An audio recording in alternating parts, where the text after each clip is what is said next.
we've encountered a lot of characters in the history of God of High School. There's been characters that try to protect the Earth for humanity, giving them a really good purpose in the series, and somewhat a unique personality added in the story, of course. But then again, in light there will always be darkness, and in this darkness hides characters that cannot be described as a god or a human, but in a category where humanity will be doomed if they ever faced one of those characters. Like this never happened before, but their ambitions as characters are down low evil, and some of them has of course a main goal in the story that nobody wants to achieve, whether it's controlling the world or just have an immense power or source of energy, but others tries to go really deep and takes out the main goal of their intentions and becomes creatures that the world will never forget. So my name is Fear, and in this video I'll be talking about the main reasons, or better yet, the truth behind the desire of being a monster in the webtoon series known as the God of High School. So if you want more content like this, make sure to drop a like and subscribe for more videos like this one. We're almost at 8,000 subscribers thanks to you guys. And don't forget to follow me on Twitter for even more webtoon content, and soon enough manga/anime because of Record of Ragnarok. I've been waiting for this for a good amount of time, and the time has finally came. So expect some Record of Ragnarok videos when the anime drops. And with that said, let's get into the video. You don't got bread, don't hit me. Pull up the game, ain't with me. Got that bitch like whoa. Dress the sauce, I know.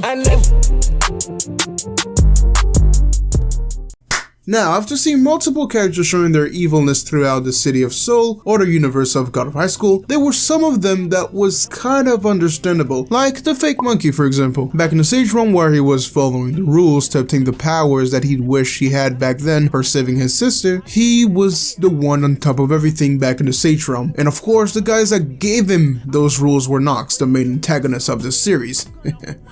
For now. And they were behind everything that mostly happened in the webtoon, like the marriage of Mira, Jigo's existence, and even what? Oh, my fault. And even Jintaejan's kidnapping. But anything that's God related, to be honest, is with Nox, and gods are the main enemies in this show. And I guess that those gods are watching everything that's happening in the human realm from a crystal ball, let's just say, right? And of course, inside of this group of gods, there are some of them that earned their title of being a god, because let's not forget that gods were monsters before becoming gods, except for Buddha. He was something different. But those gods went through training and their compassion of their true self, and others were just born with the power that could rule over realms and universes, like our favorite god Buddha, a being who was born like any human, kind of, but with abilities that surpasses the limit of any monsters or humans, like the 6 higher knowledges, 6 different supernatural powers that our great man has, like psychic abilities, telepathy, reincarnation, clairaudience, is that how you say it? I don't know,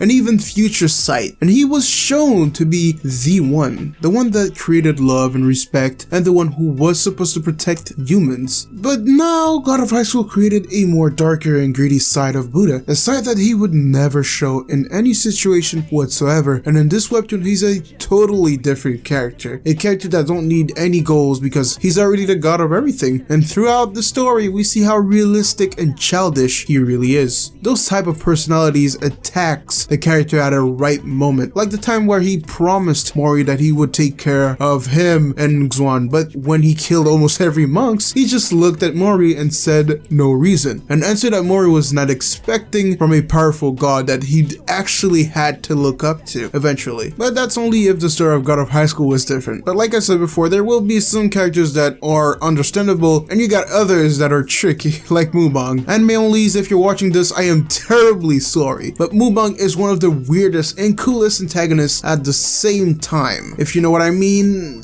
Well, at the start he pulls off the Aizen card, where he acts like a support character for almost 9 months, playing as a good friend and resource for Genmori, and he had a plan the whole time, and it was to have his revenge against Jintaejan. 17 years of training and planning of becoming the world's president just to kill one man. Oh, and the author knew what he was doing when he made Mubong. Make a character that sticks with the stories and the characters, trying to make them friends or even family if they have to, just to get their back stabbed by the same character. And we all knew his dreams, becoming the world president of course, and kind of protect the humans from many gods coming their way of course. But then a choice had to be made at the recent chapters or episodes of God of High School, where Mubong had to choose between his side of humanity being a human or started his new life as a god, the thing he hated the most, the one creature who took the life of his love. The first woman that Mubong ever loved was taken away by one of those creatures, and he had to go this path. He had to go and choose the ways that he didn't want to. He had to be a god, and in his world everything is perfect, no gods, no bad humans. And he did say that after all of his plan done as a god, he will punish himself. We still don't know how, probably kill himself or do something like cutting one of his arms or just taking his eyes out, who knows. But the only thing I could say is that we probably won't be happy to see what's going to happen to him. And with his obsession of making the perfect world, he had to do some sacrifices. By sacrifice, I literally mean killing humans to make better ones, or fighting better humans, because what Mubong did was almost like genocide. Killing multiple Koreans, my fault, it is genocide, but killing multiple